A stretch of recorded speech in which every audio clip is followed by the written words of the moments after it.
Sandali lang. Siguro sandali lang naman. Kung para kay Justin. While waiting for the verdict, is he allowed to play for Ginebra? As long as hindi pa nila binababa siguro kung ano yung hatol. Kasi as of now, wala pa naman sila sinasabi. So, kung gagawin nila next year pa, pwede pa siya maglaro kasi wala pa di ba? But if they're gonna tell us what to do, because what's gonna happen now, yung WADA ata, of course, i-ano nila sa FIBA, parang gano'n.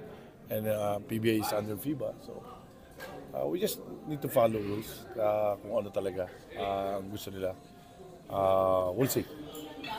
Sir, when the news came out, can you just talk a little bit more on how the conversation went between you and Justin Brownlee, and of course the Ginebra management? Siyempre, Brownlee is such an integral part to the franchise, and that was such devastating news. No, actually, me and Justin, when the news, we just, because he's in the States, no? Usap kami and then we just laugh, because after historic na gold, and then wala pang, at least bigyan muna kami ng isang linggo magsaya. Wala eh. Mga 2 days lang, bam, lumabas to.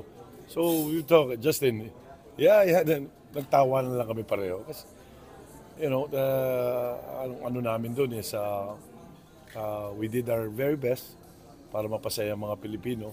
And then, ito nga, yung sinasabi gano'n, no? And I heard, pati ata yung sa Jordan, meron din sinasabi nila. The only thing we have to do is to accept. Di ba? Kasi hindi natin control yun eh. It's not our country, it's not, we'll respect kung anong gusto nila. What I read na if you appeal, they're gonna open the other, na yung B na tinatawag, no?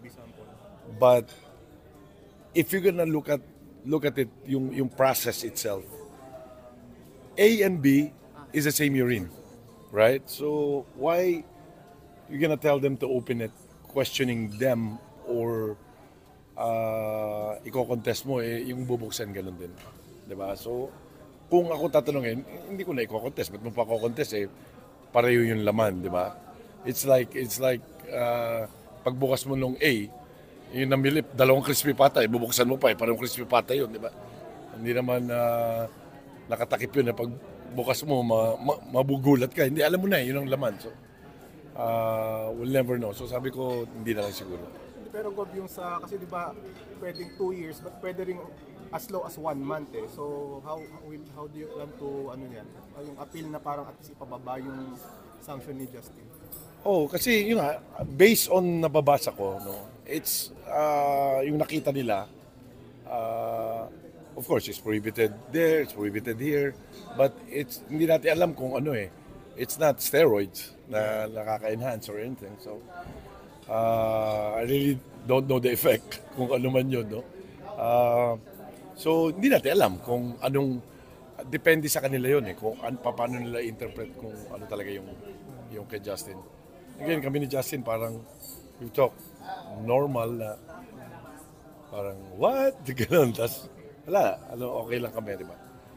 Kaya nga sabi ko nga, sana na-enjoy muna namin yung pagkapanalo natin kahit mga 2 weeks. Sure, to clarify dun sa medication. Sa medication niya yung na substance. Siguro, kailangan makita natin talaga yung test na ginawa nila, no?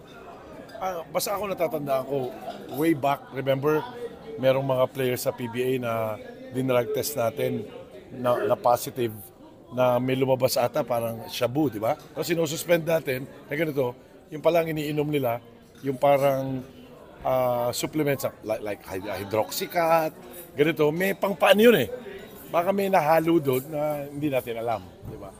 So, again, advice ka natin, pati kay Kiefer dati, basahin nyo muna kung ano yung mga nakasulat sa likod bago nyo i-take. But the problem, pag inibal nila yung term doon, di mo naman naiintindihan yan. Yun lang sa akin. Kasi imposible naman, we stay there what? 14 days? Kung yung lalabas man yung substance after 10 days, posible na nakadala si Brownlee doon. Di ba? Para i-take doon. Di ba? alam mong bawal doon, doon pa lang nakulong na yun. So, I don't think na, again, ganun talaga, ang lumabas. So kami, tinan mo, hindi kami, tahimik na lang kami. We'll just wait kung anong mangyayari. Sir, mas magiging mabigat ba ang sanction if i-contest ni Justin? Hindi ko alam kasi first time nangyari sa amin doon. First time din nangyari kay Brownlee. But parang sa akin, tayong dalawa, Jerry, may problema tayo kunyari, kinwestiyon kita, tapos may ebidensya ka pala, mas mabigat ang hatol mo sa akin. That's the way I think, no? But I don't know from them. Kasi pag kinuntest mo yung isa, ganito, hindi ko talaga ginawa yan, tapos may ebidensya pala. O, ibig sabihin, dininay mo. So much better kung, tahimik na lang. Yeah. Justin ba pupunta pa rin sa Manila to prepare for the Commissioner's Cup? Kasi See? si Justin, uwi Yeah. pa rin dito. Yeah. As if siya pa rin ang import, ganun na rin ang mangyayari. Yeah, kasi ano gagawin naman niya? Pumunta siya sa Amerika to rest and to visit the kids, no? Pagdating niya yung kagad ng balita, no? So, siguro kasi we're giving everyone sa national team, pati yung coaches ng 10 days na vacation. So, bago matapos yung 10 araw, palagi ko, babalik siya rito. Para mas maganda yung kung ano mapag-uusapan, pagbalik niya, at what's our next step. When do you expect a resolution from mga nag-test? Hindi namin alam eh. Kasi I think they're gonna talk to the SBP and si President Al naman is helping. Talagang gumagawa sila para kung ano talaga. Kasi parang hindi natin kasi alam first time nangyari, di ba? Lahat ng first time mahirap talaga, hindi mo blinded ka, hindi mo alam kung what's the next what's the next step. Habang wala pang resolution, tapos halimbawa wala pang resolution and then mag-umpisa na yung Governor's Cup, pwede ba maglaro si Justin or hindi pa rin?